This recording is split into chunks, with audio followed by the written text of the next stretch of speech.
Ok, acho que está. Pronto.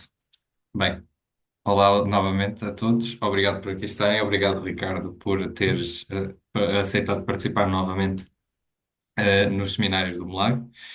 Um, e pronto, o Ricardo hoje vai-nos apresentar uma comunicação com o título Determinismo como a causa do livre-arbítrio. É um tema pelo qual eu tenho muito interesse, particularmente. Obrigado, Ricardo, e força, podes começar quando quiseres. Ok, dá-me só um segundinho.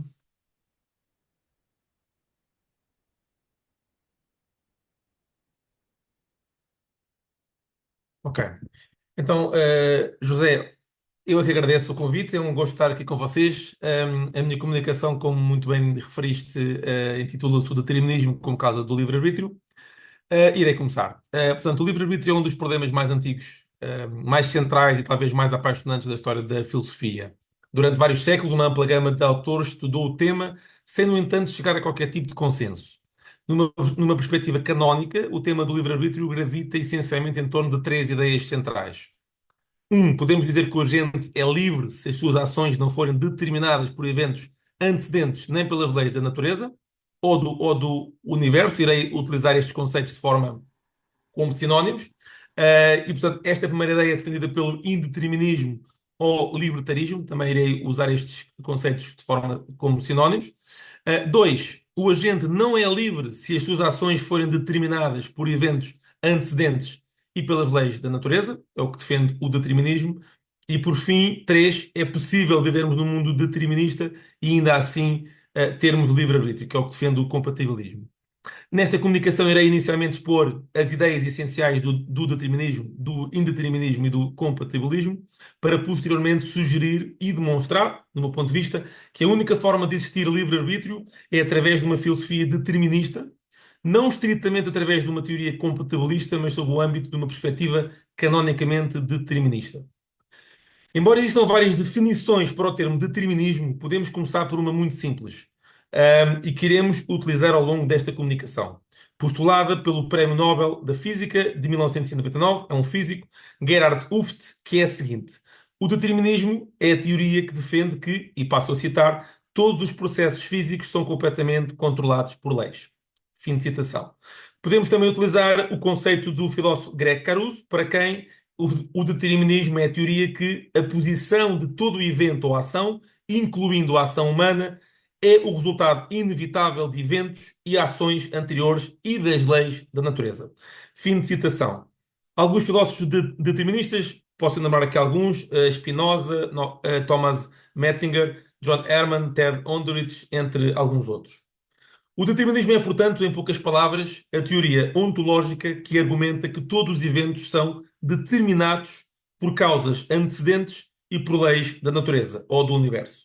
Na verdade, acho que poderíamos definir o determinismo como uma teoria muito simples e central que diz o seguinte: tudo o que existe ou acontece é causado por eventos anteriores regidos por leis. O determinismo não é, portanto, como alguns poderiam definir, a filosofia de que todos os eventos podem ser previstos com precisão. O físico Michio Kaku, por exemplo, define o determinismo como uma filosofia de previsão, o que não é de todo o mais válido. O determinismo, e quem diz o Michio Kaku, diz outros filósofos. O determinismo defende que o universo é determinístico, mas não necessariamente determinado. Não é por isso, o determinismo não é por isso uma teoria de previsão, de medição ou de conhecimento sobre causas ou consequências. A previsão e a medição são ferramentas científicas com propósitos epistemológicos e não ontológicos. O determinismo, por outro lado, é uma teoria ontológica que aborda como o universo e as suas leis determinam ou causam eventos. Não necessariamente como é que podemos conhecer, medir ou determinar essas causas e esses eventos. Podemos, portanto, postular o determinismo de acordo com a seguinte proposição: o universo e tudo o que nele existe, existe porque existem leis. 2, as leis do universo causam eventos. 3, portanto, tudo o que existe no universo existe porque existem leis que causam eventos. O determinismo afirma, portanto, que, para que um evento exista, o evento X exista, ele deve ter sido causado. 2, quando o evento X é causado por outro evento, pelo evento E1, o primeiro evento X não poderia ter acontecido de forma diferente, pela simples razão de que o evento que o causou, o evento E1, aconteceu de uma determinada forma. Então, os filósofos deterministas defendem que, se o nosso universo é constituído por leis, cada evento desse universo, nomeadamente os nossos pensamentos, desejos, comportamentos, as nossas ideias, motivações e decisões, entre todos os outros eventos, são causados por eventos anteriores, isto é, por leis físicas. Neste caso, no que concerne ao comportamento humano, pelo funcionamento de neurónios que são desencadeados por estímulos externos e internos. Neste sentido, segundo os filósofos deterministas, só podemos escolher uma de duas afirmações. Ou todos os eventos são causados pelas leis da natureza, o mesmo é dizer que são determinísticos, ou existem eventos acausados, que são eventos que contornam e violam as leis da natureza e do universo. Pelo que, precisamente por violarem as leis da natureza, no meu entender, não podem existir. Pensar que o universo tem leis e que, de tempos a tempos, pode violá-las é afirmar que o universo pode abrir mão das leis que permitem a sua existência e o seu funcionamento, o que é um absurdo. Por conseguinte, um evento, qualquer que ele seja, ou é causado ou é acausado.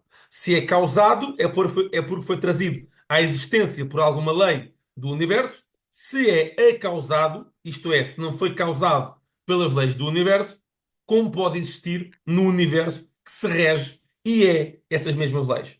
Vamos imaginar uma porta que se abre. Ou alguma coisa causou a porta a abrir-se, ou a porta abriu-se sem que nada o causasse. Se nada fez com que a porta se abrisse, como é que ela se abriu? Dificilmente podíamos defender que a porta foi aberta por algum evento acausado. Alguma coisa causou a abertura da porta. Se isto é verdade para uma porta, porque não deveria ser também verdade para todos os eventos que existem no universo físico? Porque não deveria ser verdade para os nossos pensamentos, desejos e comportamentos que, tal como a porta, existem dentro de um universo físico. Alguns dirão que a porta ou outros objetos não têm experiência fenomenológica e por isso não pode ter livre-arbítrio. Mas não é possível, pergunto eu, e provável, já que vivemos num universo regido por leis físicas, que esta experiência fenomenológica seja também causada por leis físicas, como afirma o determinismo. No universo regido por leis físicas, pode a fenomenologia existir escapando a essas leis? Por outras palavras, pode a consciência fenomenológica existir sem ser causada pelas leis da natureza? Como é que o pensamento consciente ou qualquer outro evento mental passa a existir sem ser causado? Além disso, como pode algo dentro de um sistema, como o nosso universo, governado por leis físicas, existir violando as leis que suportam esse sistema? Consideramos que, pela necessidade de tudo o que existe ter sido causado, todos os acontecimentos devem ser causados por acontecimentos anteriores, regidos pelas leis da natureza. Pensar de outra forma seria pensar que eventos acausais existiriam por magia. Mas mesmo assim, a magia seria a causa desses eventos. Os eventos deixariam, portanto, de ser acausais e a magia, como causadora desses eventos no universo físico, seria totalmente compatível com as leis da natureza.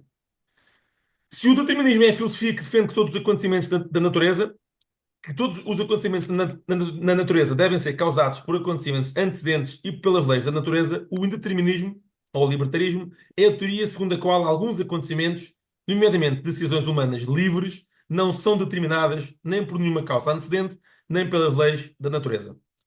Alguns exemplos de filósofos indeterministas: Robert Kane, Mark Gallagher, Carl Guinet, Timothy O'Connor, Hugh McCann, entre outros. Podemos ver um determinismo de acordo com a seguinte proposição. 1. O livre-arbítrio é incompatível com o determinismo.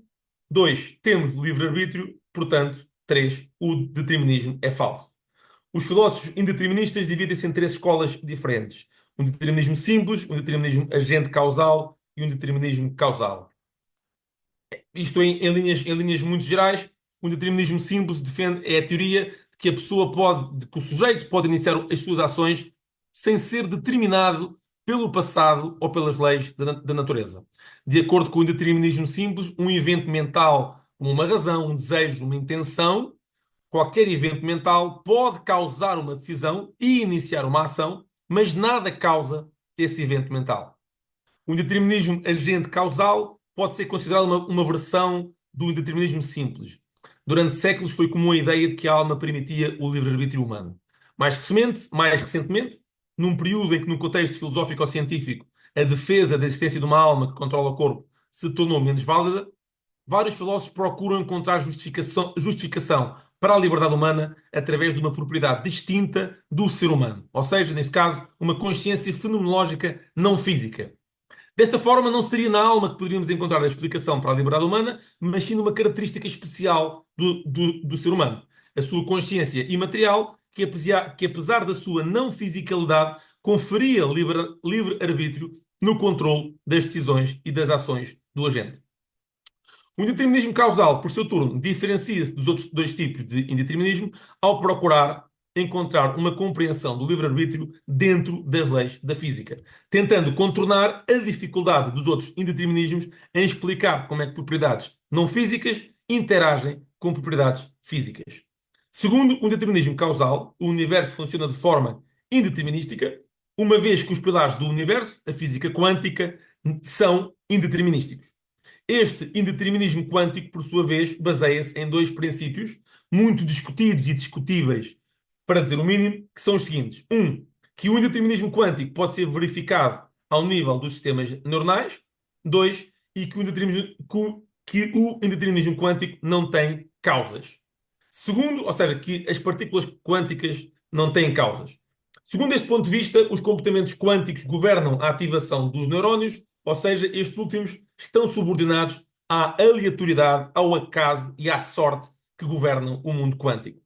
O que confere liberdade na compreensão dos indeterministas causais é depois a capacidade do agente de escolher livremente sobre quais dos pensamentos, memórias, sentimentos, desejos e vontades estocásticos que ele deseja agir.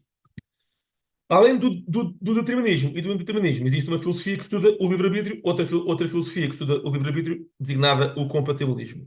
Os filósofos compatibilistas aceitam que vivemos num mundo determinista, mas consideram que, mesmo assim, o determinismo ontológico é compatível com a existência de livre-arbítrio.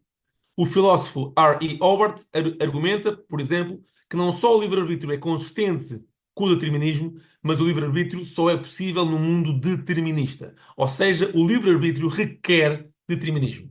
De acordo com Hobart, o indeterminismo é confuso porque como afirma o próprio indeterminismo, as nossas ações são determinadas pelos nossos desejos, crenças ou pelo nosso caráter, então o determinismo é verdade, é verdadeiro. No entendimento deste filósofo, ou as ações são determinadas pelo agente ou não são. Se forem determinadas pelo agente, como argumentam os filósofos indeterministas, então o indeterminismo é falso e o determinismo é verdadeiro.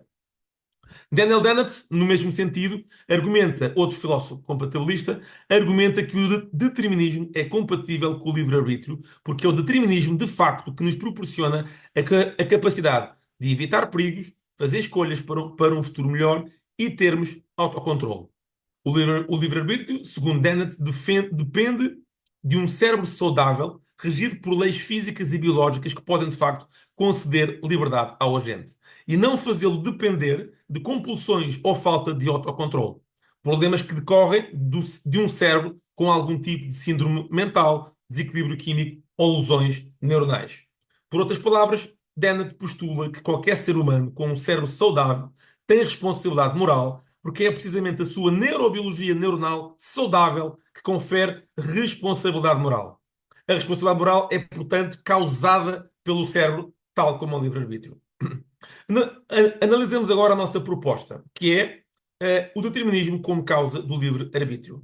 Vimos que os filósofos indeterministas rejeitam a ideia de que os seres humanos podem ser livres se estiverem subordinados às leis da física ou da natureza e às causas antecedentes que restringem a sua liberdade.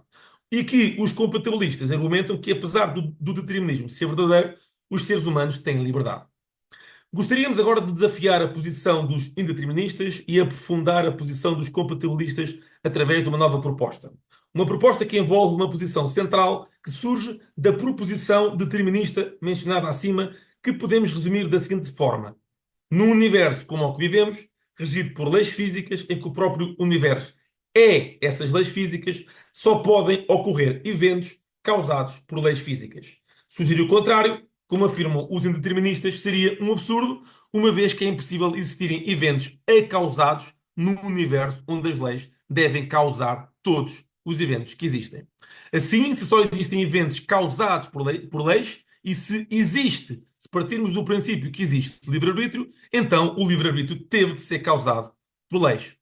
Por isso, a questão com a qual iniciamos a nossa proposta é: e se só for possível existir livre-arbítrio num universo determinístico? E se o livre-arbítrio é mais do que compatível com o determinismo, subserviente ao determinismo? É isto que iremos propor. Vejamos por momentos, antes disso, as incoerências das filosofias indeterministas. Vimos que a proposição dos filósofos indeterministas em relação ao livre-arbítrio é a seguinte: um, o universo é determinístico, temos livre-arbítrio, portanto, o determinismo é falso. Por isso, é um indeterminismo que permite o livre-arbítrio. Ou então, aquilo que o indeterminismo causal defende é: a física quântica é indeterminística. Dois, temos livre-arbítrio. Três, portanto, o determinismo é falso, pelo que é o indeterminismo quântico que torna possível o livre-arbítrio. Mas considero estas conclusões muito precipitadas. São precipitadas desde logo porque os filósofos indeterministas concluem que a única maneira de existir o livre-arbítrio é se o universo não for determinista e for subsequentemente indeterminista. Na verdade, os filósofos indeterministas precipitam-se a concluir que o determinismo inviabiliza o livre-arbítrio porque considera que, o agente deve ser a causa da ação livre, sem qualquer interferência de acontecimentos passados ou das leis da natureza, como um determinismo simples e um determinismo agente causal. Dois, ou o agente deve ser capaz de controlar o seu comportamento, mesmo que isso viole as leis da natureza. Em suma, os indeterministas têm uma ideia central. Os filósofos indeterministas têm uma ideia central. O ser humano só pode ser livre se violar as leis da natureza, ou seja, se o evento designado livre-arbítrio, uma decisão ou uma ação, não for causado por nenhum evento nem pelas leis da natureza. Robert Kane, por exemplo, postula que o indeterminismo tem uma condição. Passo a citar. O agente deve ser capaz de agir e agir de outra forma, escolher diferentes futuros possíveis, dadas as mesmas circunstâncias passadas e independentemente das leis da natureza. Fim de citação. Mark Gallagher defende o mesmo ao dizer que o libertarismo exige que decisões, passo a citar, indeterminadas, ou seja, não determinadas causalmente por eventos anteriores. Fim de citação. Hugh McCann, no mesmo sentido, diz-nos que o indeterminismo é uma proposta filosófica que postula que, passo a citar, a decisão e a ação estão isentas de causação nómica e que se não fossem, não seríamos livres nem responsáveis. Fim de citação. Por fim, Carl Guinet, na mesma linha, diz-nos que, e passo a citar, uma escolha que cabe, hum, uma escolha que cabe ao agente no momento em que ocorre não pode ser causada, mesmo que indeterministicamente. Fim de citação. Ora, estas ideias apresentam três problemas centrais que já identifiquei e analisei noutro local, mas que posso referir brevemente. Um, o indeterminismo causal assume que o livre-arbítrio só pode existir num universo aleatório, o que é absurdo, uma vez que a aleatoriedade não poderia proporcionar estabilidade nem coerência nas decisões, caráter e comportamento. Dois, o indeterminismo pressupõe que o livre-arbítrio se baseia na acausalidade do livre-arbítrio, o que é igualmente um absurdo, uma vez que não podem existir eventos acausados. 3. O indeterminismo agente causal assume que um eu fenomenológico, não físico, interage com o mundo físico, nomeadamente com o cérebro, o que é igualmente absurdo, não apenas porque não compreendemos como é que uma propriedade não física pode interagir com uma propriedade física, mas também porque não compreendemos como é que o ser humano pode violar as leis da natureza. Sugerimos, portanto, que o livre-arbítrio, se é um evento que existe no nosso universo, teve de ser causado por leis físicas. Como vimos, a nossa premissa central é que o nosso universo é um sistema regido por leis.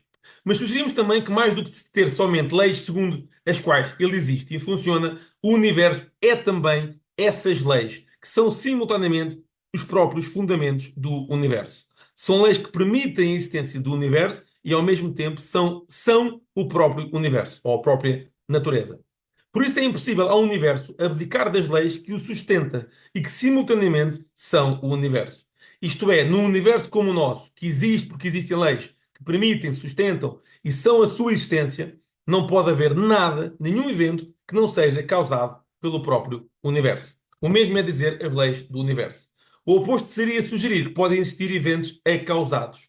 Num universo físico regido por leis físicas, em que as leis físicas são o próprio universo e tudo o que ele contém, como podem existir eventos que não são causados pelas leis do universo. Neste sentido, como pode o livre-arbítrio existir no nosso universo sem ter sido causado? Como pode um sistema ontologicamente indeterminista, que, como os indeterministas defendem, que ontologicamente é um sistema que não causa eventos, causar o livre-arbítrio? Como pode um sistema acausal, como aquele que os filósofos indeterministas defendem, causar alguma coisa? Como é que um sistema que é indeterminístico, que não causa eventos, pode fornecer o evento livre-arbítrio? Não nos parece possível. Vejamos a proposta indeterminista. O universo é ontologicamente indeterminístico. 2. Algo para existir deve ser causado. 3. Um universo indeterminístico não pode causar nenhum evento devido à sua natureza acausal.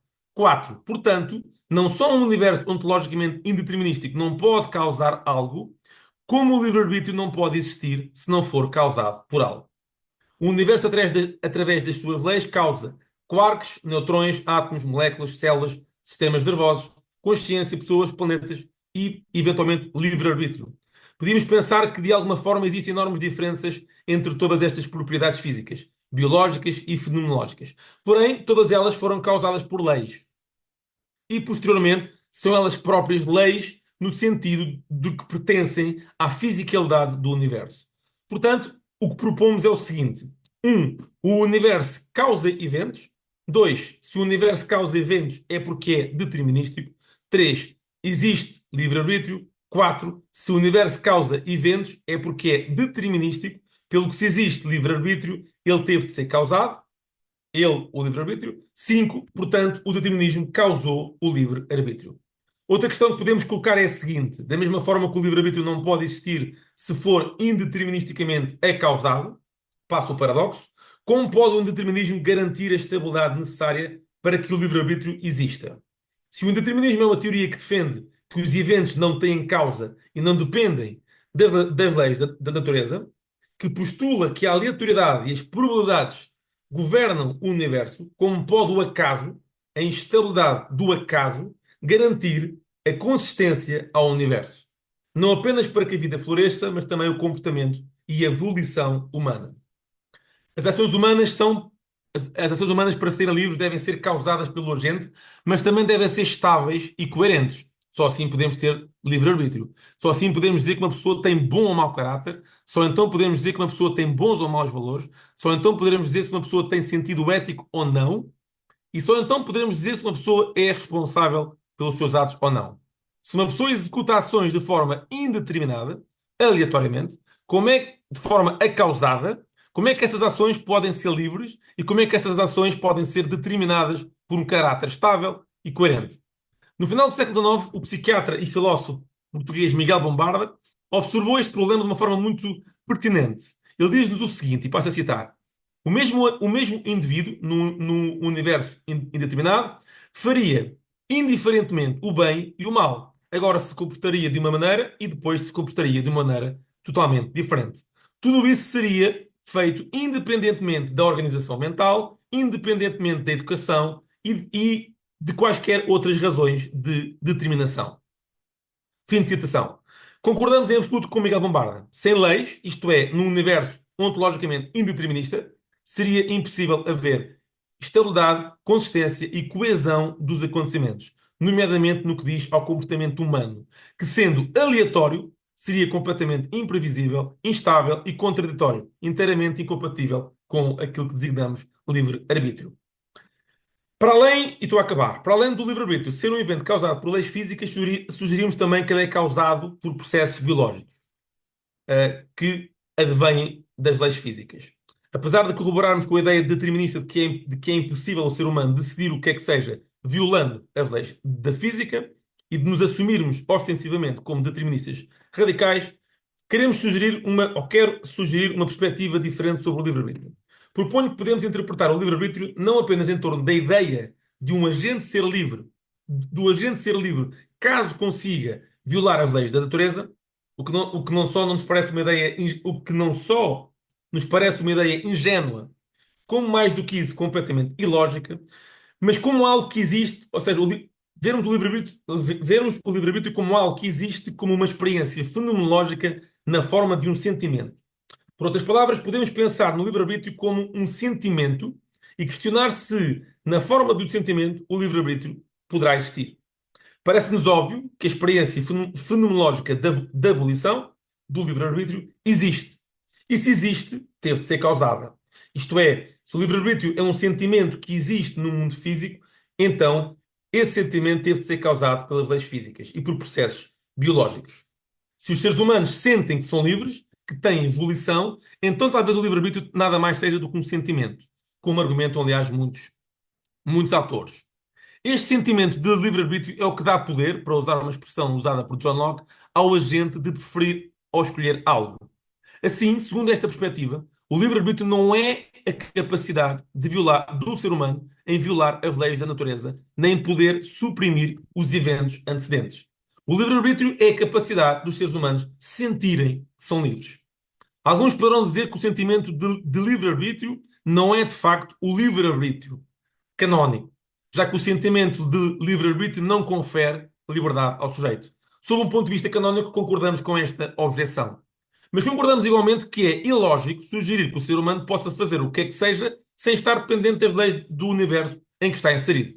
Sugerir que o ser humano pode intervir nas leis da natureza parece-me um absurdo que há muito devia ter sido ultrapassado. Argumentamos, portanto, que o sentimento de livre-arbítrio continua a ser o livre-arbítrio. Não só porque é o que confere ao agente a ideia de livre-arbítrio, é um sentimento muito real de que o agente tem liberdade, como é um evento que existe no universo físico. Sugerimos, portanto, o seguinte: se vivemos num universo governado por leis, todos os acontecimentos são causados por leis. Portanto, o sentimento de liberdade, o sentimento de volição, é causado por leis. Neste caso, por processos biológicos. Como muitos autores têm vindo a demonstrar, os sentimentos são processos neurofisiológicos que surgem devido a certos sistemas neuronais especializados em criar uma ampla gama de sentimentos que podemos ter, como o tronco cerebral, o tálamo, a amígdala, a ínsula, o córtex cingulado, a área motora suplementar, o córtex orbifrontal, entre outros.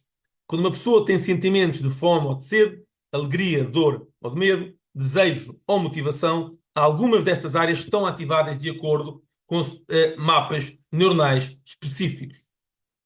Alguns estudos demonstram, por exemplo, que quando o agente tem o desejo de realizar uma ação, a sua ação é de facto executada de acordo com a sua volição. É a volição que causa a ação, mas algo causa a volição, algo causa o desejo, nomeadamente os sistemas neuronais acima mencionados. É por isso que o neurocientista Anil Seth considera que o livre-arbítrio é, tal como a consciência, uma percepção alucinatória controlada. Nesta perspectiva, o livre-arbítrio existe assim como a consciência. Na verdade, o livre-arbítrio existe apenas como uma experiência consciente. Mas tanto a consciência como, subsequentemente, a experiência do livre-arbítrio são causadas pelo cérebro e são, estritamente falando, percepções. Segundo Seth, da mesma forma como o vermelho é uma percepção de algo que não existe, como sugere a nossa percepção, o livre-arbítrio também existe apenas como uma percepção que não é aquilo que julgamos ser. O vermelho é uma percepção, da mesma forma que o livre-arbítrio é uma percepção. No entanto, existe uma realidade ontológica associada ao vermelho, da mesma forma que existe uma realidade ontológica associada ao livre-arbítrio, bem como à dor, à fome, ao medo e a muitos outros sentimentos. O que queremos dizer é que tanto o vermelho, como a dor, como o livre-arbítrio, bem como outros sentimentos, percepções, são eventos causados não só por leis físicas estritamente falando, como por processos biológicos. Em poucas palavras, talvez o ser humano esteja determinado a ser livre. Esteja determinado a ter livre-arbítrio. Não o livre-arbítrio dos filósofos indeterministas, que permitiria ao ser humano situar-se fora das leis do universo e da natureza e a atuar nessa natureza munido de superpoderes, superpoderes esses que não sabemos muito bem como é que funcionam, Mas um livre-arbítrio que é não só a capacidade de nos sentirmos livres, como a capacidade de tomarmos decisões refletidas, ponderadas e sensatas. Mesmo que, mesmo que as mesmas sejam causadas por leis físicas e processos biológicos dos quais não temos qualquer controle. Só o facto de termos, contrariamente aos objetos e a muitos animais, essa capacidade é uma demonstração que possuímos de facto algum nível de liberdade. Apenas não é a liberdade que muitos alegam que temos ou que gostaríamos que tivéssemos. Por fim, é importante mencionar que não consideramos que a nossa proposta se enquadre numa filosofia compatibilista. Pelo menos assim o esperamos. Confessamos que pode ser tentador relacionar as nossas ideias com uma proposta de compatibilização do determinismo com o livre-arbítrio. Contudo, o que sugerimos não é uma compatibilidade, mas sim uma relação de causa e efeito. O determinismo é, a nosso ver, uma lei ontológica do universo que causa efeitos, designadamente o livre-arbítrio. E é por isso que somos totalmente deterministas. Acabei.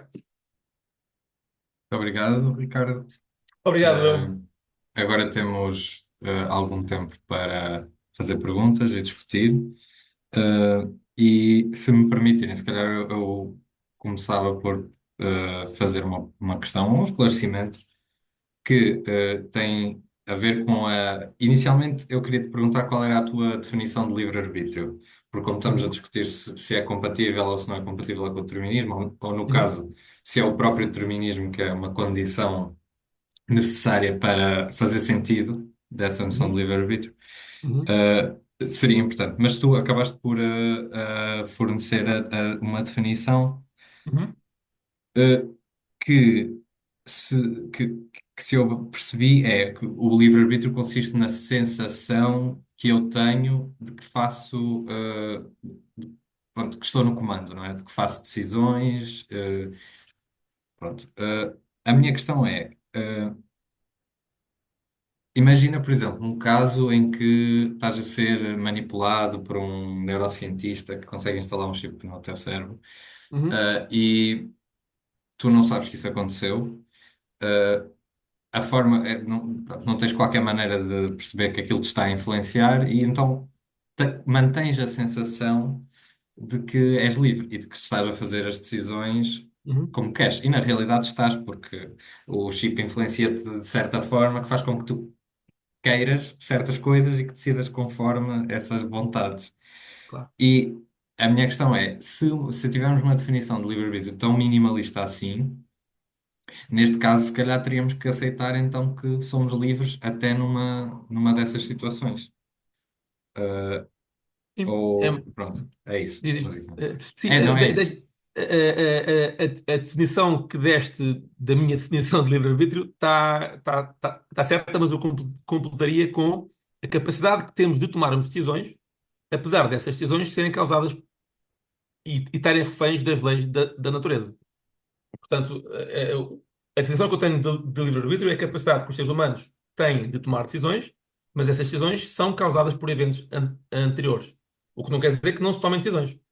Tomam decisões, mas essas decisões são causadas por eventos anteriores.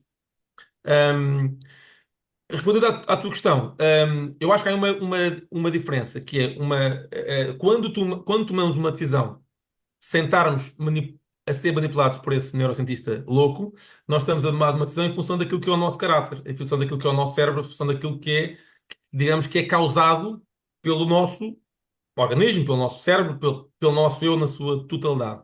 Ao sermos manipulados, estamos a perder essa dimensão que para mim é a dimensão central na concepção que tenho de livre-arbítrio, que é não só a sensação, não só o sentimento, mas também a capacidade verdadeira que eu tenho de decidir.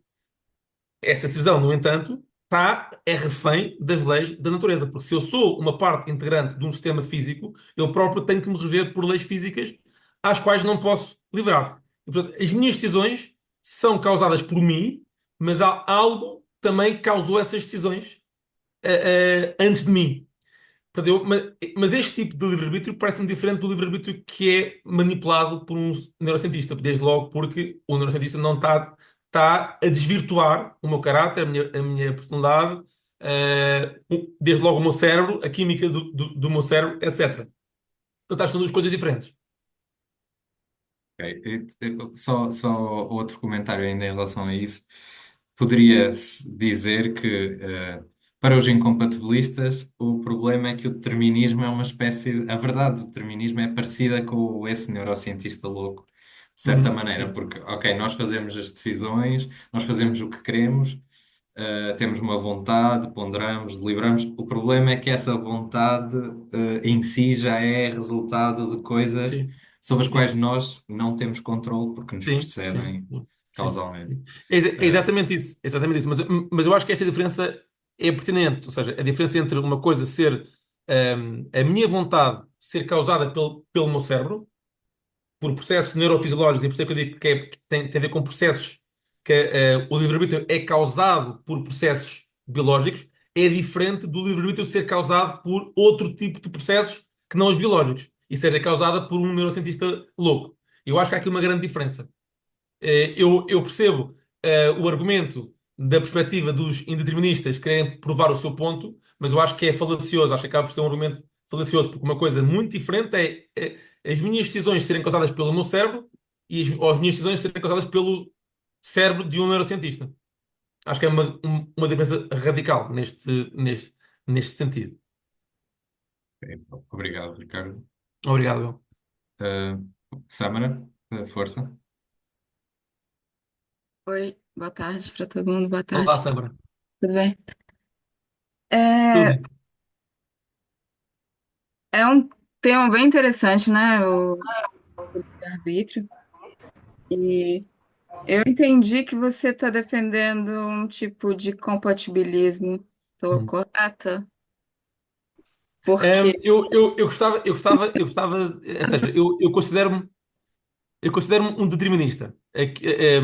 Portanto, ou seja, se pensarmos do ponto de vista canónico, ou seja, se considerarmos que o livre-arbítrio só pode existir se o agente violar as leis da natureza e se, e se causar o seu comportamento sem que alguma coisa causasse esse comportamento, sou determinista radical. Portanto, acho esse argumento completamente ingênuo. Se considerarmos que o livre-arbítrio é outra coisa diferente, que o livre-arbítrio é a capacidade que todos nós temos de tomar decisões, mesmo que não tenhamos controle absoluto sobre essas decisões, esse tipo de livre-arbítrio pode-se considerar que sou um compatibilista. Mas digamos que é um. Mas eu prefiro me ver como determinista, porque considero que é o determinismo que causa todos os eventos do universo. E se o livre-arbítrio existe dentro do nosso universo, teve de ser causado.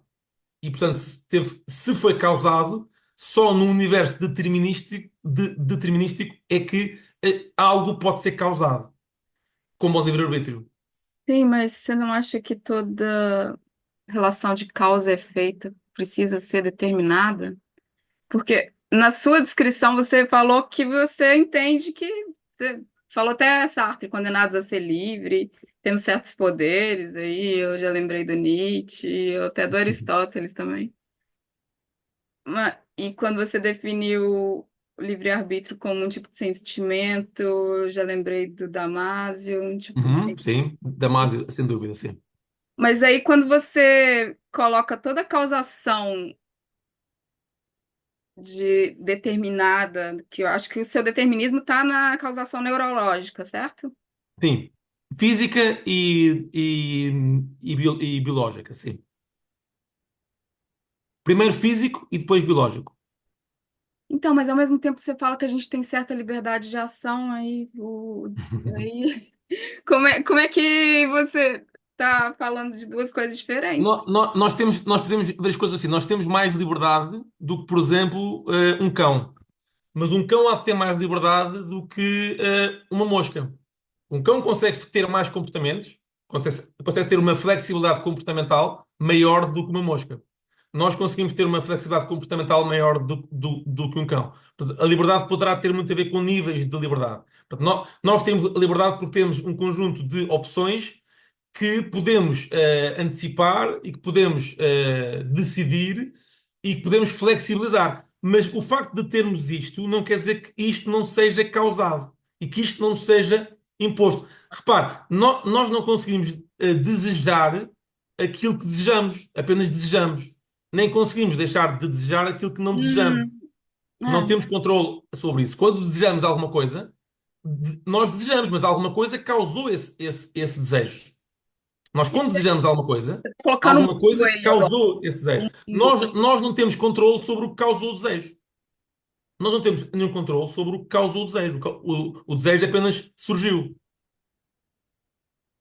O desejo tem uma finalidade, né? Ele tem um Certo? objeto de desejo. Mas a questão aqui é: o que é que causou o desejo? Fui eu que causei o desejo?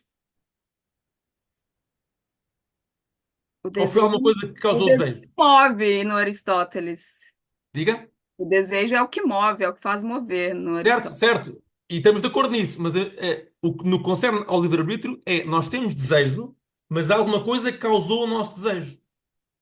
E se alguma coisa causou o nosso Não seria desejo, o objeto de desejo, que é algo. eh, não, certo, mas esse objeto de desejo teve de ter ou seja, o desejo é um sentimento. Portanto, independentemente do objeto, o desejo é um sentimento. Alguma coisa teve de causar esse sentimento para que o desejo surgisse. Eu estou a falar da experiência de desejo. Nós, quando temos desejo, estamos a ter uma experiência fenomenológica de desejo. Estamos a sentir desejo. E das duas, uma. Ou este desejo é causado por alguma coisa anterior, portanto, alguma coisa causou o nosso desejo, e portanto nós não temos controle sobre essa causa, ou o desejo não é causado. E se não é causado, eu pergunto como é que no universo físico pode existir alguma coisa que seja causada, que não seja causada. O que me parece impossível. O desejo não Porque é causado, eu acho. tudo aquilo que nós sabemos sobre a natureza rege-se por leis. Não há nada que nós consigamos conhecer sobre a natureza que seja acausado. Não há nada. Tudo que Ok. nós, tudo que nós conhecemos tem uma causa. Os filósofos libertaristas querem sugerir que tudo é causado, menos o desejo humano. Ou seja, tudo é causado, mas o desejo humano não é causado. Não consigo perceber como é que Quais se encerra. filósofos dizem isso? Os filósofos indeterministas, muitos deles mais recentes, Robert Caine, por exemplo, Matt Gallagher, todos os filósofos libertaristas defendem isto, defendem que o ser humano é livre porque consegue contornar as leis da natureza, porque a sua volição, a sua liberdade, a sua decisão, não é causada por nada, é causada por ele próprio.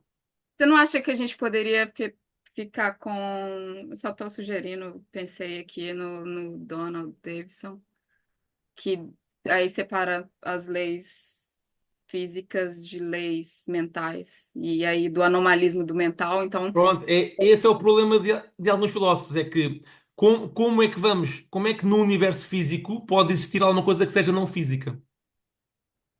E, exatamente, mas a gente não explica as leis psicológicas somente com explicações físicas, esse é o problema.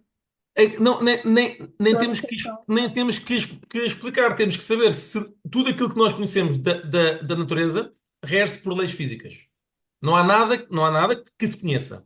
Não há nada que se conheça que se reja por leis não físicas. E mais do que isso, se vivemos num universo que é físico, o próprio universo é físico. Como é que algo que não se rege por leis físicas pode existir num universo que é não físico? Sim, Este é o falar de dualismo. desejo é diferente de falar de. Este é um dualismo que tanto Descartes como alguns dualistas mais recentes não conseguem explicar como é que uma propriedade não física interage com uma propriedade física. É uma pergunta que os dualistas não sabem explicar. Não sabem, na minha opinião, não sabem, porque não é possível existir no universo físico qualquer evento que seja não físico, na minha perspectiva. Sim, está escrito, ok. Ô, gente, se vocês quiserem interromper aí, vai interromper, senão eu vou. Mas, ok, se você é um fiscalista estrito, você também tem que entender que as leis do mental, ou você cai num animalismo, né, completamente. As leis do desejo também servem para os animais, não humanos, na teoria do Aristóteles também, mas A nossa mente é mais complexa, né? Eu acho que não sei.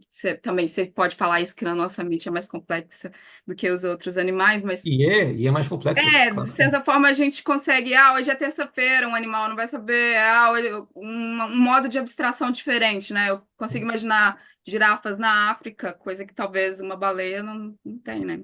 Elas Mas, têm. mas, mas, mas também sabemos que hoje em dia a neurociência consegue explicar muito desses mistérios. Há muita coisa que a neurociência ainda não sabe, mas há muita coisa que a neurociência hoje em dia sabe. Portanto, e sabemos desde logo que manipulando o cérebro, a nossa experiência fenomenológica altera-se. Portanto, há uma relação ali entre o físico e o Nossa, fenomenológico que maneira. manipulando, ou seja, alguém que consiga pôr uns elétrodos no cérebro da Sâmara, em determinadas áreas Quimicamente. neuronais, a sua experiência fenomenológica vai se alterar.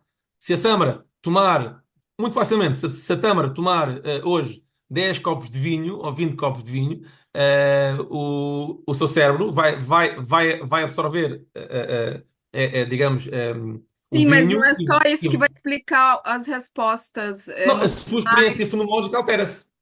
Hã? A sua experiência fenomenológica altera-se em função da alteração física. Sim, claro. Não, o elemorfismo, ele é totalmente uma noção composicional, matéria e forma, mas o ponto é o seguinte, há dois tipos de explicações, se você aceitasse. Até há mais.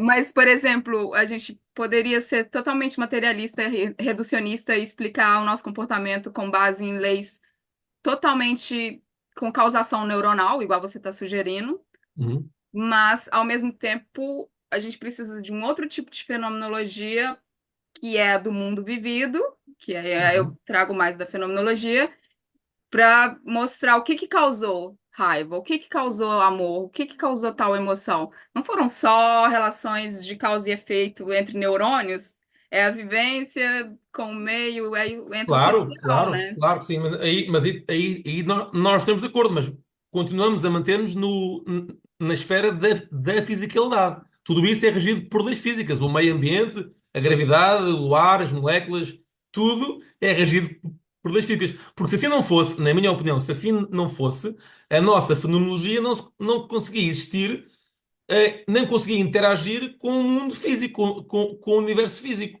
Se o Eu não. universo é físico e se a nossa a fenomenologia é não física, como é que há interação?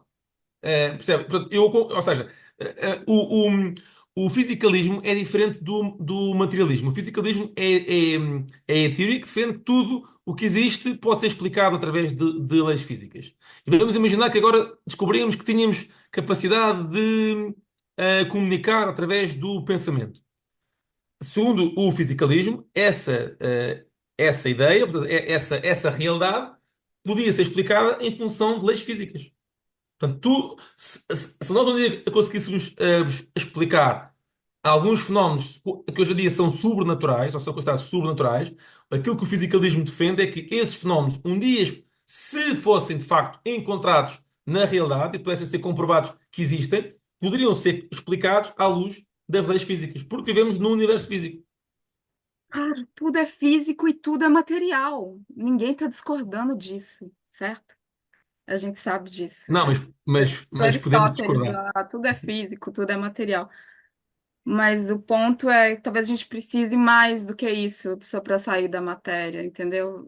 Não sei. Aí entra na psicologia e nas leis do mental, de explicar que é claro que, pegando um exemplo simples do Aristóteles ali, o que causa raiva pode ser explicado por tal aquecimento no coração, bem simples mesmo, mas também pode ser explicado pelas relações com outras pessoas.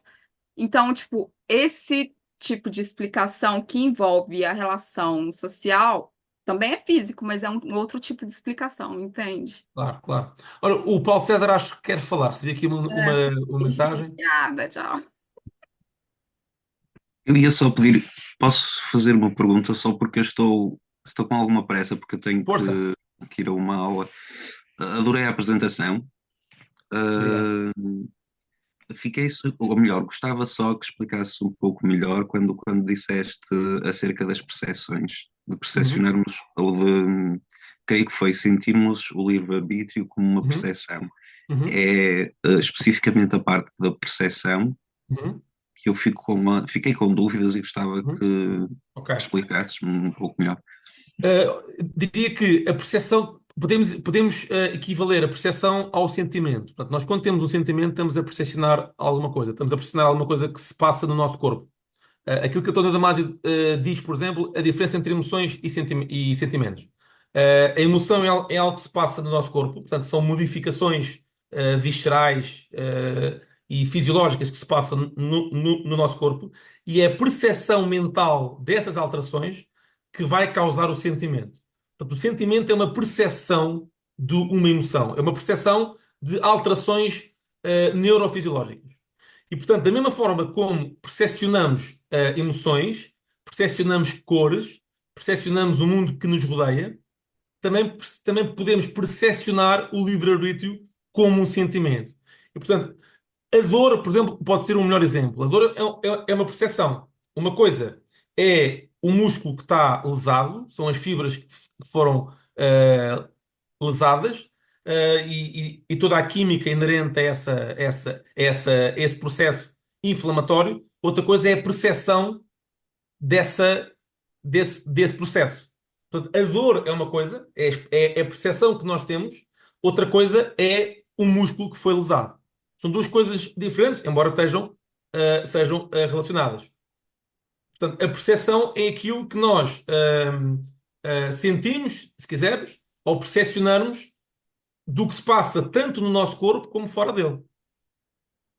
Nós, quando temos um sentimento de liberdade, estamos a percepcionar alguma alteração que se passou no nosso corpo ou no nosso cérebro.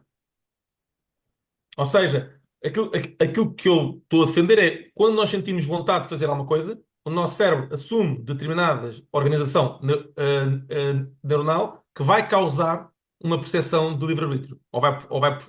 Vai causar uma vontade de fazer alguma coisa, um desejo de fazer alguma coisa. Esse desejo é um sentimento, mas é um sentimento que não é mais do que uma percepção de algo que aconteceu antes. Não sei se estou a ser claro, Fernando. Eu creio que sim. Se eu compreendi bem, será que se colocarmos assim, então assim, que a percepção então neste caso é uma tomada de consciência de um estímulo. Sim, sim, por exemplo. Sim, Certo? pode ser isso. É isso que. Sim, podemos também comparar a percepção do vermelho, ou seja, uma coisa é a percepção do vermelho, outra coisa é aquilo que é inerente ao vermelho. Portanto, nós estamos a ver o Certo. vermelho, mas não vemos a ontologia do vermelho. Nós temos uma percepção do que está ali. Não sabemos o que é que está ali de facto. Temos uma percepção. O livre-arbítrio considera que é a mesma coisa. Existe alguma coisa que causa uma percepção de livre-arbítrio. Uhum. Portanto, o livre-arbítrio não é mais do que um sentimento. Um sentimento que causa coisas. Mas esse sentimento teve de ser causado. Nós, quando desejamos alguma coisa, esse desejo causa coisas. Eu desejo ir comer um gelado, é esse desejo que me vai levar a comer um gelado. Mas alguma coisa causou esse desejo. Eu tenho a percepção do desejo. Não tenho a percepção do que causou o desejo. Uhum. O que É sim, sim. causou o desejo é-me vedado. Uhum. O que me causou o desejo é assim como a dor. Eu tenho percepção da dor. O que causou a dor é-me vedado.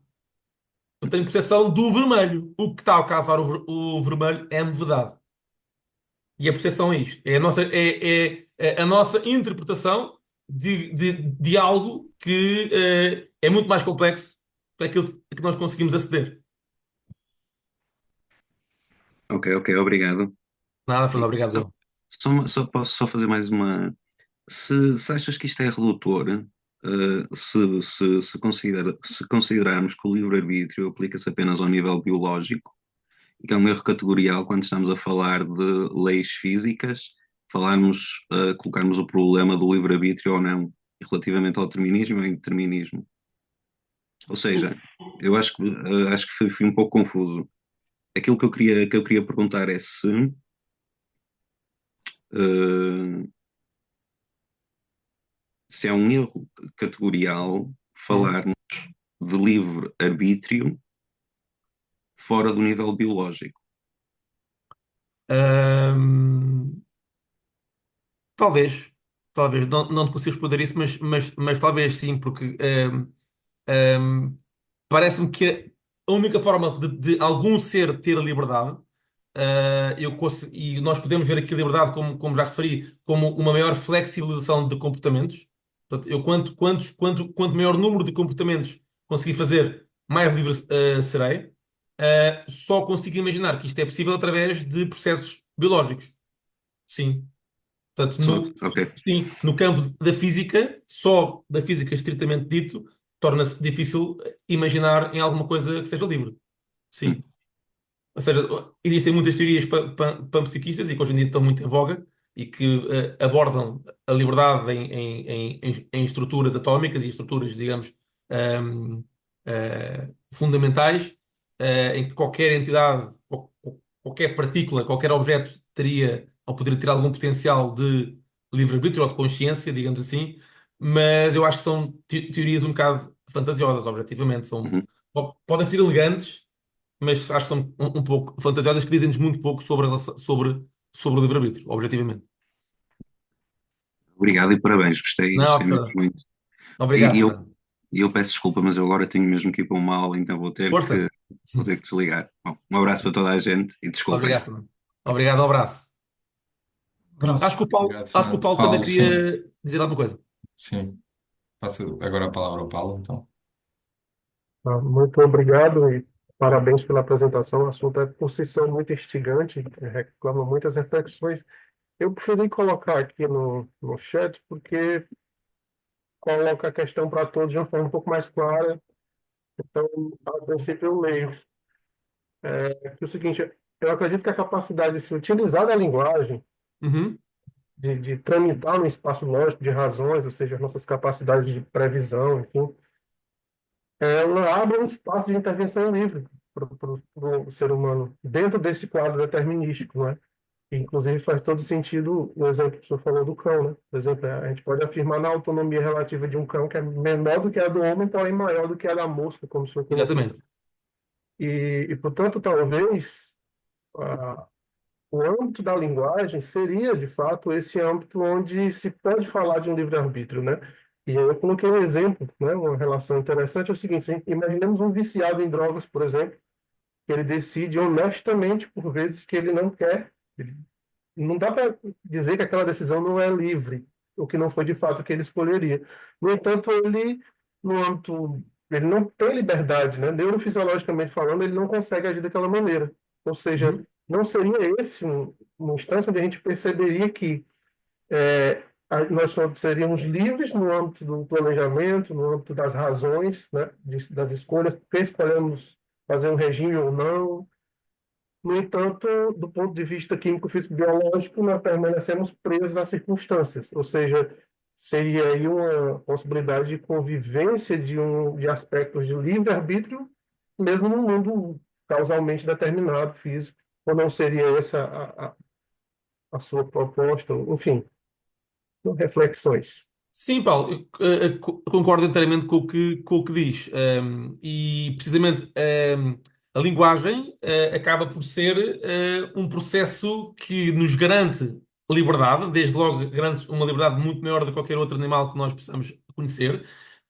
E a linguagem é uma função estritamente física, neurofisiológica, que depende de um cérebro, do hemisfério esquerdo, a área de Broca e a área de Wernicke, que se essas áreas forem lesadas, o sujeito perde a capacidade de comunicar, de falar, de perceber a linguagem. Ainda agora, recentemente, tivemos um ator, o Bruce Willis, que teve demência, porque essa área relacionada com a linguagem começou a estar degenerada e ele começou a perder faculdades de compreensão, de linguagem, de comunicação. E, pá, portanto, concordo inteiramente com o que disse. Nós podemos ser livres, mesmo no universo determinístico, desde que essa liberdade não seja a liberdade, na minha opinião, fantasiosa de querermos violar as leis da natureza e de querermos nos escapar àquilo que está anterior a nós. Como eu estava a dizer ao colega anterior, nós, quando temos vontade de fazer alguma coisa, nós temos essa vontade e nós temos conhecimento dessa vontade, mas não temos conhecimento do que nos causou essa vontade. E ao não termos conhecimento do que causou essa vontade, nós achamos que somos livres, somos totalmente livres, porque só temos consciência da vontade e achamos que fomos nós que tivemos essa vontade, que causámos essa vontade. Basta refletirmos um pouco mais para percebermos que alguma coisa nos aconteceu, nos foi imposta para termos essa vontade. Por isso é que eu digo que nós não conseguimos ter vontade, nós não queremos, nós não conseguimos deixar, controlar a nossa vontade, ou seja, nós não conseguimos ter desejo daquilo que dizemos, daquilo que desejamos. Nós temos desejo e pronto. Portanto, ou não consigo deixar de ter desejo daquilo que não tenho desejo. Portanto, o desejo é-nos imposto e é-nos causado. E a partir daqui, é difícil pensar no livre-arbítrio canónico, mas eu acho que é muito possível falarmos de um livre-arbítrio como aquele que o Paulo César estava agora a referir, claramente.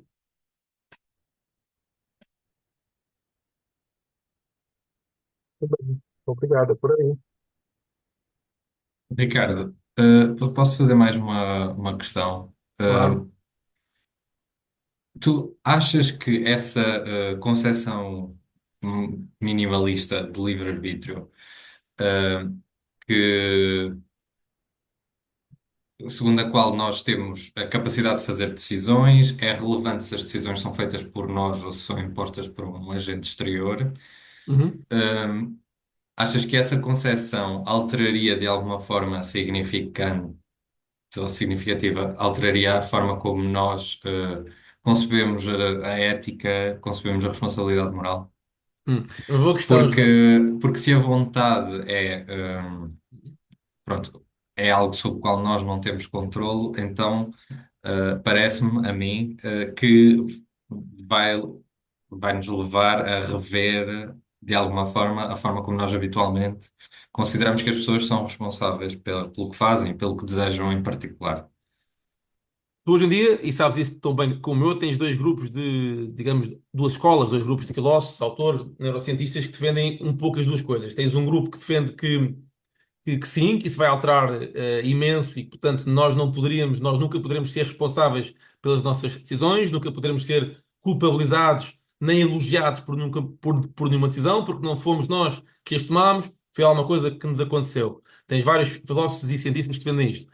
Por outro lado, tens outros que dizem que não. Dizem que o facto de nós não termos controle sobre as nossas decisões, ainda assim devemos ser responsabilizados pelas mesmas.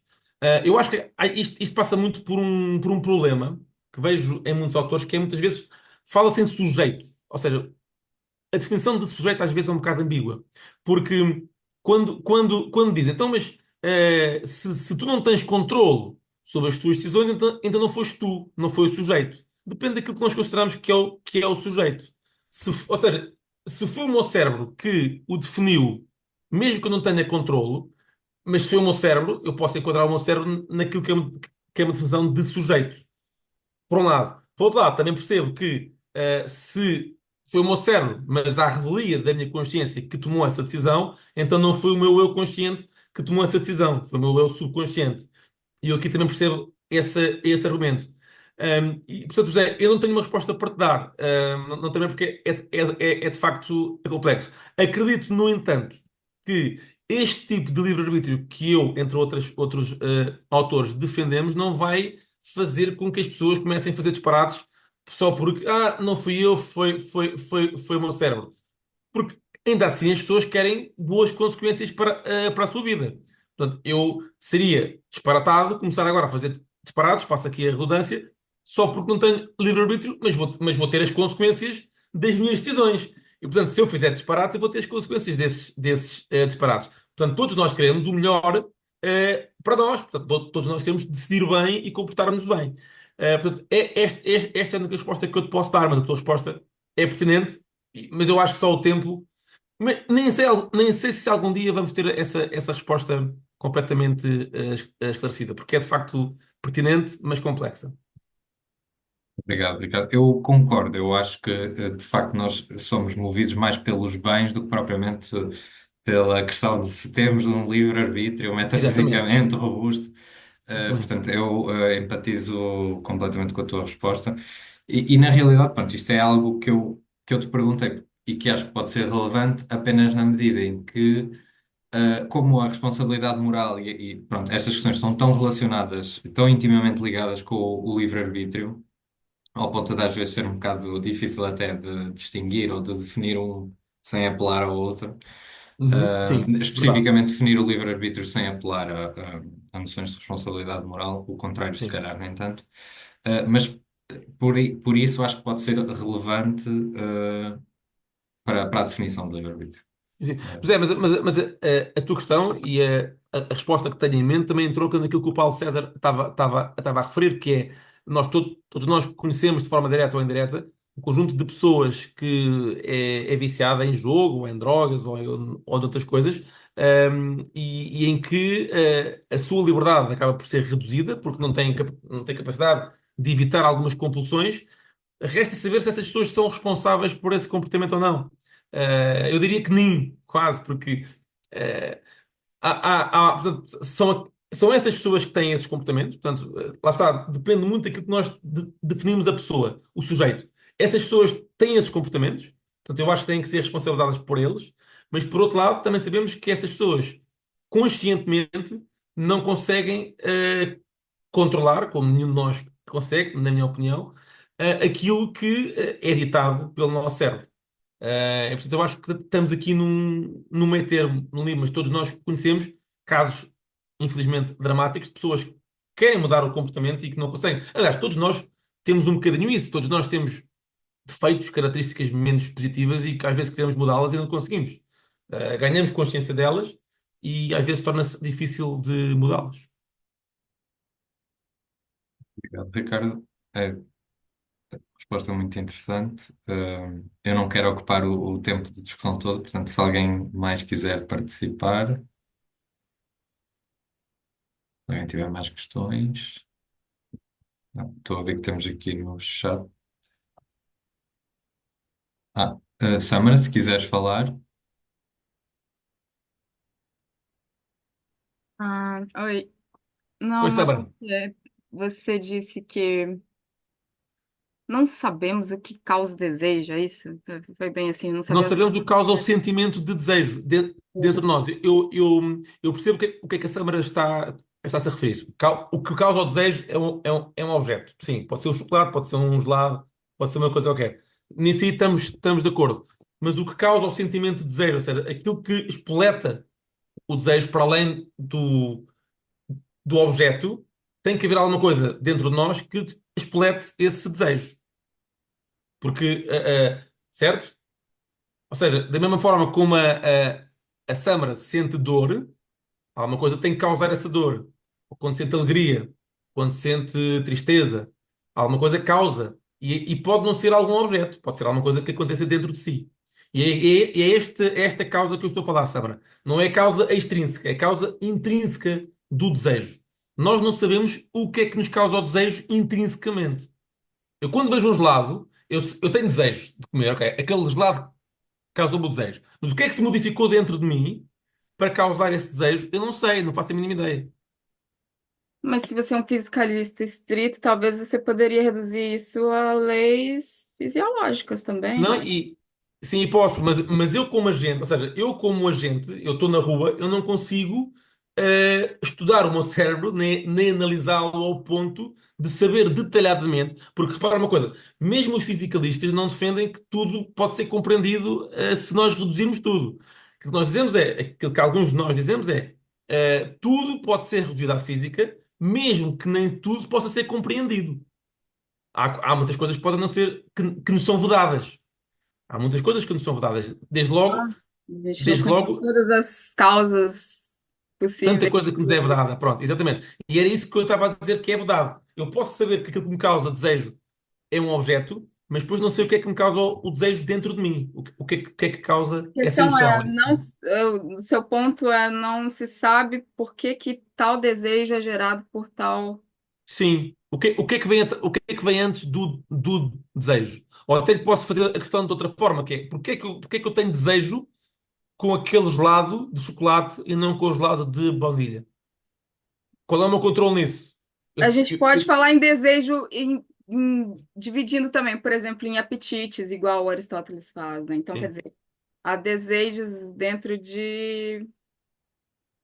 Sim, sim, sim. Sim, Diferentes sim. tipos de Sim. desejos. Sim, Talvez sim, sim. pode Sim, mas se eu gosto mais de chocolate do que gosto de baunilha, eu sei que gosto mais de chocolate do que de baunilha, mas não sei porquê. Sei apenas que Ou por gosto. que que a gente escolheu fazer filosofia, né? Isso por Exatamente, que exatamente, deseja fazer. exatamente. Exatamente, Samara, e são essas causas que nós muitas vezes nós desconhecemos. Nós apenas conhecemos que temos desejo de fazer filosofia. Não sabemos o que é que causou esse desejo. E é essa causa que eu estava a referir. Entendi, mas é porque está num emaranhado de vivências e experiências, Certo, certo, né? certo, Então, certo, acho que isso nem a certo. neurologia, neurobiologia Sim. dá conta de descrever. Por isso que talvez a fenomenologia entre aí para tentar escrever mais da Sim, experiência vivida, né? Como que. sim. Ó Sandra, mas aqui outro exemplo que eu me estou a lembrar, por exemplo, e hoje em dia a neurociência até sabe descrever isto muito bem, que é quando nós temos desejo de comer alguma coisa, o nosso cérebro liberta dopamina e liberta uma série de neurotransmissores para certas zonas, fica muito ativo, etc. Mas lá está, nós não temos a consciência deste processo. A dopamina e a serotonina passam-nos completamente ao lado. Nós não temos a mínima noção do que é que está a passar. Nós só temos a percepção daquilo que a dopamina vai causar. Nós sentimos o sentimento, passa aqui também a redundância, mas não sentimos a dopamina, nem a serotonina. São coisas que têm relação, mas que nós não temos acesso direto Eu entendo quando você é, determ- reduz aos aos neurotransmissores, neste caso, sim. aos isso é muito importante, óbvio, né? Então não tem Sim, como negar isso. sim. Mas, pois é. Mas tem Sandra, mais muito obrigado pelas questões. tem mais coisas além da, eu acho. Você deveria também, você entende isso, certo? Que há para além das explicações neuronais que explicariam o comportamento por completo. Não, claro, existem questões do Há umas ambiente, relações claro, todas que não são, né? claro, É claro, isso, claro que sim. A questões relacionadas com a cultura, com o ambiente, totalmente, com o que a com pessoa a está vivendo. educação, É isso. claramente, claramente. Nutrição, tudo. Nutrição, claramente, claramente. O Paulo César acho que escreveu alguma coisa, José. Vê lá, Fala, no chat. Paulo. Então, um complemento Ora, do que vocês estavam falando, né? Assim, a gente não tem, para usar a linguagem de analista, de psicanalista, né? Nós não dominamos as motivações inconscientes das nossas escolhas, né? Talvez as raízes de nossas preferências estivessem ali, Sim, mas tem uma causa sim, neurológica, enfim, né? Por que sim, que as pessoas têm essa ou aquela característica, a gente prefere essas ou aquelas, sem lugares dúvida. mais escuros, que tipo de música, por quê? Isso são razões que nós não temos razões para os motivos do inconsciente, né? No entanto, a gente não pode negar que o inconsciente tem uma base neurobiológica, enfim, fisiológica, né? Talvez esse seja o nosso limite entre conhecer o que pode ser livre e o que não é. Sim, sim, tu agora usaste aí uma palavra muito importante que é o limite. Portanto, a nossa consciência, a nossa fenomenologia apenas tem limites. Portanto, nós quando toda a nossa experiência fenomenológica, já dizia Kant, é uma construção, é uma representação. Desde logo a partir daí, o nosso livre-arbítrio é muito reduzido, porque nós não vemos a realidade como ela é. Nós vemos a realidade como percepções. Portanto, nós nunca vemos o número, nós vemos sempre o fenómeno. E a partir daqui, a nossa liberdade é logo, desde logo muito reduzida, porque nunca temos contacto com a realidade. Nós vivemos numa representação, numa ilusão, se quisermos, ahm, porque temos muitas limitações em relação àquilo que se passa à nossa volta, tanto à nossa volta como dentro de nós.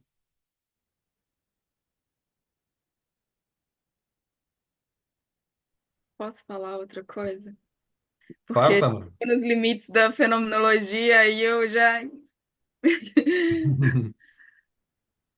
É claro, e é porque também os limites da nossa linguagem também, né? Também, É sim, claro, claro.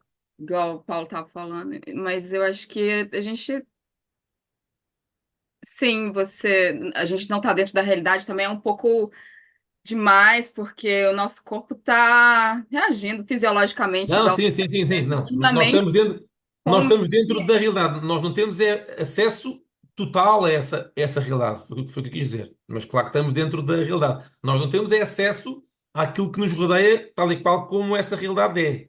Nós construímos a realidade. O nosso cérebro constrói a realidade. A nossa consciência constrói a realidade. Representa a realidade. Não existe vermelho, não existe azul, não existem cores, não existem sons. Existem espectros de luz, ondas sonoras. O nosso cérebro depois é que representa tudo isso. É uma escolha de um tipo de explicação, certo? Eu diria que neste caso não é bem uma escolha. Eu diria que, por exemplo, no caso das cores, é algo que está bem estabelecido já há alguns séculos. Está muito bem estabelecido que as cores não existem. O que existe são os espectros de luz que são percepcionados e são representados, são processados pelo nosso cérebro, que depois representam cores. Isto é algo que eu acho que já não é mais do que uma teoria, é facto. Ahm, Portanto, se as cores não existem, eh, toda a realidade que se nos apresenta, hum, é representada pelo nosso cérebro. Não é a realidade a que existe. Isso é Dennett? Também, sim, mas hoje em dia isto está muito mais fundamentado na neurociência, na própria Tá, mas física. eu acho que a fenomenologia também não está interessada nesse tipo de explicação cientificista demais, Uhum, mas mais no aspecto social e da relação do corpo com o ambiente uhum, e nisso talvez importa mais como eu sou afetada pelo vermelho do que se o vermelho existe ou não. Você uhum. entende? Porque, enfim, as cores são coisas secundárias já do Aristóteles falou, né? Então é algo que não é a coisa, mas está na coisa. Ok, e entrando em outro tipo de metafísica aí, né? Mas Sim. é isso que eu acho que a gente tem que também lidar com tipos diferentes de explicações. E eu acho que você lida com esse tipo de explicação mais cientificista e que está em voga agora das causações neuronais. E é isso, acho válido, mas acho que a gente tem que fazer um mix e usar várias tentativas igual de o político não vai tentar explicar o livre-arbítrio, talvez totalmente de forma determinada. É só isso, eu não falo mais. Muito bem, Samara. Bem, eh, alguém tem mais uma pergunta? Assim, uma pergunta antes de terminarmos? Ok. Pronto. Bem, nesse caso, penso que se calhar damos por terminada a sessão. Uh, Muito obrigado, Ricardo. Muito obrigado a todos os que participaram e tornaram esta discussão tão interessante. E pronto, aqui batemos palmas virtualmente, porque Não tem, não não estamos na tem mesma problema, claro que sala. sim. E pronto, vemo-nos em breve na próxima sessão.